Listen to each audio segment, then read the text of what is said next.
三。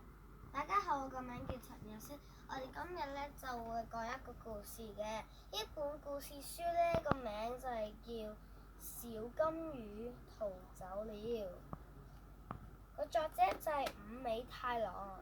我哋開始讀呢本書啦。小金魚逃走了。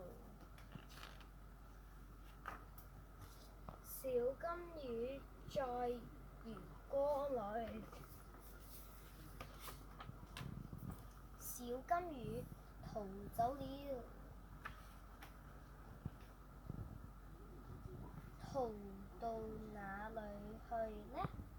第一個，你見唔見到小金魚喺邊呢？係啦，小金魚就喺度啦。哎呀，又逃走了。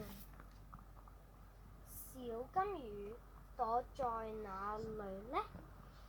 你今次又見唔見到小金魚呢？係啦，小金魚喺度啦。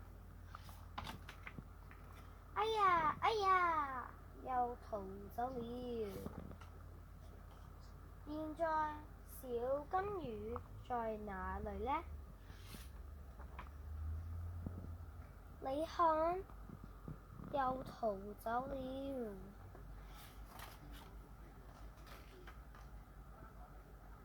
逃到哪裏去了呢？小金魚躲在哪裏呢？你見唔見到小金魚？佢而家喺邊啊？係啦，小金魚喺度啦。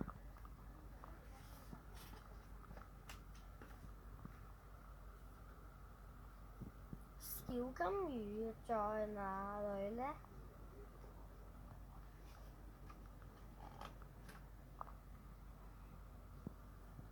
找到了，找到了！小金魚不再逃走了。今次你就見唔見到小金魚係咩呢？佢好似呢啲魚咁樣嘅。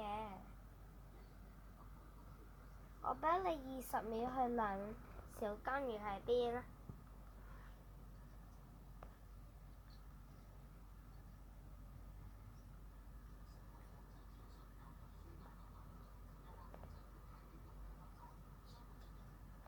完啦，20秒就已經完啦。小金魚呢個答案就喺度啦。